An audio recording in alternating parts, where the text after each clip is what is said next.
अस्सलाम वालेकुम viewers, I am advocate Hasan Mahmood Bhutta. दोस्तों, आज की इस वीडियो में मैं आपको बताऊंगा इंस्पेक्टर एफआईए का एक्सपेक्टेड डेट ऑफ रिज़ल्ट क्या है और कब तक जो है इसका रिज़ल्ट जो है वो आ जाएगा। साथ ही साथ मैं आपको एक एडवाइस भी दूंगा और इसके साथ साथ आपको ये भी बताया जाएगा कि आप लोग किस तरीके से जो है वो डिस्क्रिप्टिव की इंस्पेक्टर एफआईए के डिस्क्रिप्टिव की तैयारी करेंगे। तो व्यूवर्स, इसमें कुछ चीज़ें हैं जिनका आपने ख़ास तौर पे ख्याल रखना है। पहली चीज़ तो ये है कि एफपीएससी को देखो, एफपीएससी डिफरेंट फेजेस में जो है ना वो आपके टेस्ट लेता है। Phase 1, phase 2, phase 3, phase 4 and आजकल फ़ेज़ 5 चल रहा है। तो आप में से जो लोग जिन लोगों ने फ़ेज़ 5 के किसी भी पोस्ट में अप्लाई किया हुआ था, तो वो लोग अपनी एफपीएससी पे जाके रोल नंबर स्लिप को चेक कर लें और अपना टेस्ट का स्केड्यूल देख लें कि आपके नेक्स्ट जो टेस्ट हैं वो कब कब होने हैं।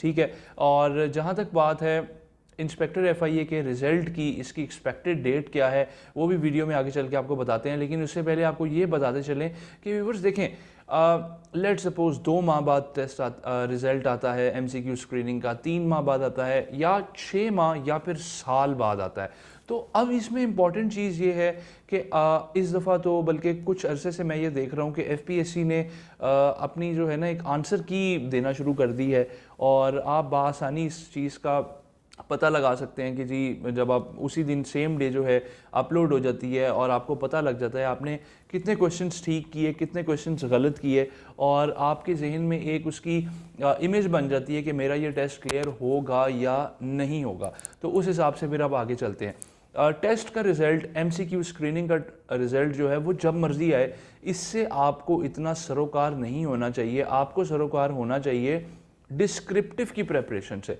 अब वो कैसे करनी है, उसके लिए कौन कौन सी चीज़ें जो हैं वो आपने उनका ख्याल रखना है और वो बेसिकली उसकी जो प्रेपरेशन है वही आपको आगे लेके जाएगी। और अगर आपका डिस्क्रिप्टिव पास होगा तो ही आप इंटरव्यू और साइकोलॉजिकल और मेडिकल एग्जामिनेशन के लिए आपको कॉल किया जाएगा। अदरवाइज़ अगर आप स्क्रीनिंग में डिस्क्रिप्टिव में अगर आप फेल हो जाते हैं तो आगे जाने का कतई कोई चांस नहीं है। तो जहाँ तक बात है, पहले हम लोग इसकी एक्सपेक्टेड डेट देख लेते हैं।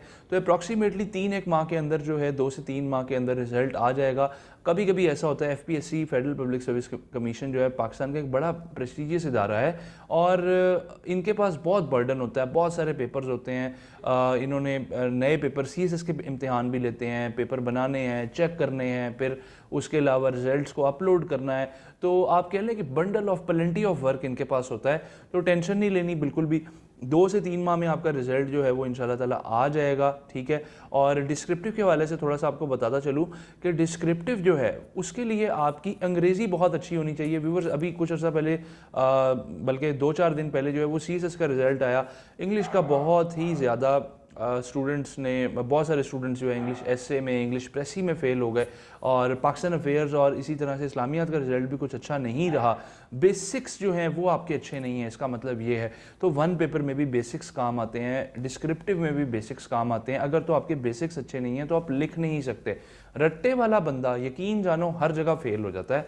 रट्टे वाला बंदा जो है वो जितनी मेहनत कर ले, जितना ज़्यादा जो है वो टाइम दे ले रट्टे को, उसका कतन कोई फ़ायदा नहीं है। मेहनत करनी है, सही तरीके से करो, अल्लाह का नाम लेके करो, तो इंशाल्लाह ताला आप लोग ज़रूर क्लियर होगे। डिस्क्रिप्टिव के लिए अपनी अंग्रेज़ी को ख़ास तौर पे आप लोगों ने उसको सबसे पहले अपनी इंग्लिश ठीक करनी है। आज से ही बैठ जाओ, इसी वीडियो के बाद से ही अपनी इंग्लिश के ऊपर काम करना शुरू कर दो। डेली बेसिस पे 1000 वर्ड्स का आपने कोई भी किसी भी करंट टॉपिक में एक एस्से लिखना है। हो सके तो किसी टीचर को चेक करा दो, अगर नहीं कर सकते तो फिर अपनी गलतियां खुद से निकालने की, या घर में अपनी गलतियां बल्कि खुद से निकालना भी थोड़ा आपके लिए मुश्किल होगा। घर में कोई भी ऐसा शख्स या कोई भी आपका ऐसा दोस्त या कोई भी आपका ऐसा रिलेटिव जो इंग्लिश को अच्छे तरीके से जानता हो, उसको आप लोग इंग्लिश चेक कराएं। अगर कहीं पे भी कोई बात ना बने तो मुझसे मेरे ईमेल पर रब्ता करें, मैं आपको उसके लिए कोई ऑनलाइन आपके जो हैं पेपर्स वगैरह उनको चेक कर दिया करूँगा। दूसरी चीज़, एक और चीज़ ये है कि व्यूवर्स, अगर तो आप लोग चाहते हैं कि आप लोग एफपीएससी के इंस्पेक्टर एफआईए के जो डिस्क्रिप्टिव में आप अच्छे तरीके से कामयाब हो जाएं, तो उसमें इंग्लिश के साथ साथ आपने करंट अफेयर्स के पोर्शन को भी लेके चलना है। अब इंग्लिश का जो पोर्शन है, इंग्लिश के पोर्शन में बेसिकली आपने, जैसे कि मैंने आपको बताया, 1000 वर्ड्स का आपने डेली एक ऐसे आपने उसकी अच्छे तरीके से प्रिपरेशन करनी है। साथ ही साथ आपने टेंसेस को पढ़ना है, टेंसेस को लिखना है। इसके अलावा जो है आपने अपनी वोकैबुलरी इंप्रूव करनी है। ठीक है। वोकेबलरी इंप्रूव करोगे तो लिख पाओगे, अदरवाइज नहीं लिख सकते। इसके साथ साथ आपने क्या करना है जी, करंट टॉपिक्स, करंट अफेयर्स, आजकल पाकिस्तान में क्या चल रहा है और इंटरनेशनली क्या चल रहा है, नेशनली क्या चल रहा है, ठीक है। International and national current affairs दोनों आपको आने चाहिए, ठीक है। फिफ्थ वॉरफेयर क्या होती है, ठीक है। और इसके अलावा मीडिया के थ्रू किस तरह से जो है वो टेररिज्म फैलाया जा रहा है, इस तरह के कुछ सवालात हैं, आपको अच्छे तरीके से उनके ऊपर ग्रिप होनी चाहिए। हो सके तो अपने जो एसेज हैं, हर पेपर में डिस्क्रिप्टिव का जो पेपर होता है, हर क्वेश्चन एक ऐसे की तरह ही आपने लिखना होता है, एनालिटिकल अप्रोच देनी होती है। उसमें आपने रटी रटाई बातें, किताबी बातों से ज़्यादा किताबों के रेफरेंसेस और साथ ही साथ जो आपके जहन में एक आइडिया है वो आपने अपने उस आइडिया को बेसिकली अपनी राइटिंग में प्रेजेंट करना होता है। अगर आप उसमें कामयाब हो जाते हैं तो आप बाआसानी उस पेपर को क्लियर कर जाते हैं। डिस्क्रिप्टिव क्लियर होगा तो इंशाल्लाह ताला आपको मेडिकल और साइकोलॉजिकल की भी कॉल आ जाएगी। तो 2 से 3 माह का एस्टिमेटेड टाइम है। डिस्क्रिप्टिव का अभी मैंने थोड़ा सा एक इंट्रोडक्शन दिया है। इसके अलावा प्रॉपर पेपर पैटर्न के साथ डिस्क्रिप्टिव की एक और वीडियो भी मैं बना दूंगा जब इसका रिजल्ट अनाउंस हो जाएगा।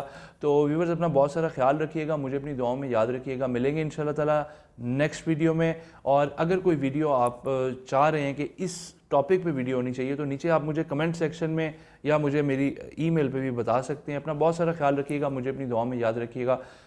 अल्लाह हाफिज़, अल्लाह निगहबान।